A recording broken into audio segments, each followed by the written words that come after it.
Hello, everyone. I know you may not feel like it, but you are indeed the chosen class for such a time as this, the class of 2020. You're also a united class, the pandemic class that has the entire world striving to graduate with you. Of course, this is not the graduation ceremony you envisioned. You've been dreaming about that walk across the stage, your family and friends cheering you on, whoop, whoop, the caps flung joyously in the air. But even though there may not be pomp because of our circumstances, never has a graduating class been called to step into the future with more purpose, vision, passion, and energy, and hope. Your graduation ceremony is taking place with so many luminaries celebrating you on the world's Facebook stage, and I'm just honored to join them and salute you. You know, the word graduate comes from the Latin gradus, meaning a step toward something. And in the early 15th century, graduation was a term used in alchemy to mean a tempering or refining. Every one of us is now being called to graduate, to step toward something, even though we don't know what. Every one of us is likewise now being called to temper the parts of ourselves that must fall away, to refine who we are, how we define success, and what is genuinely meaningful. And you, the real graduates on this day, you will lead us. I wish I could tell you I know the path forward. I don't. There is so much uncertainty. In truth, there always has been. What I do know is that the same guts and imagination that got you to this moment, all those things are the very things that are going to sustain you through whatever is coming. It's vital that you learn, and we all learn, to be at peace with the discomfort of stepping into the unknown.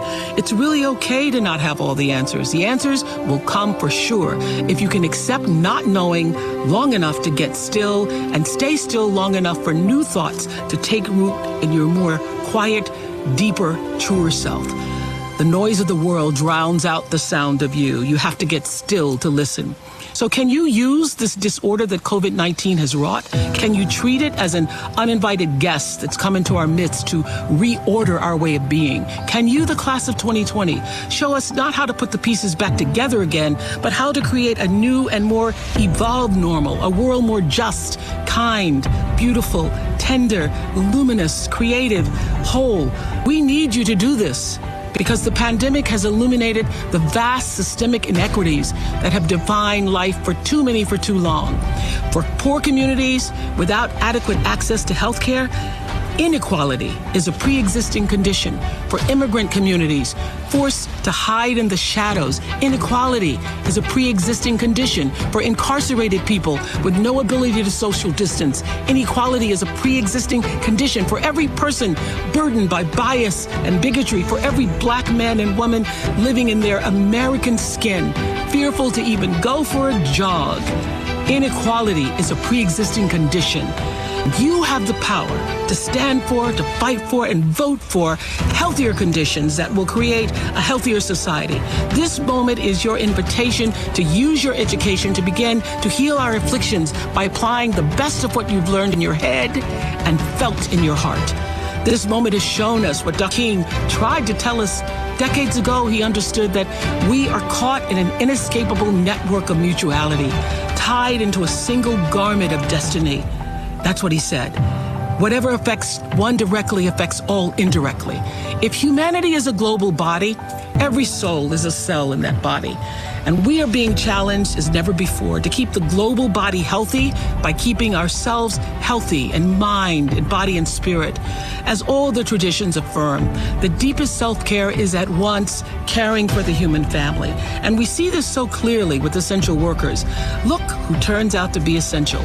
Teachers, your teachers, healthcare workers, of course, the people stocking grocery shelves, the cashiers, the truck drivers, food providers, those who are caring for your grandparents, those who clean the places where we work and shop and carry out our daily lives. We are all here because they, at great and profound risk, are still providing their essential service. What will your essential service be? What really matters to you? The fact that you're alive means you've been given a reprieve to think deeply about that question. How will you use what matters in service to yourself, your community, and the world? For me, it's always been talking and sharing stories. For you, well, that's for you to discover.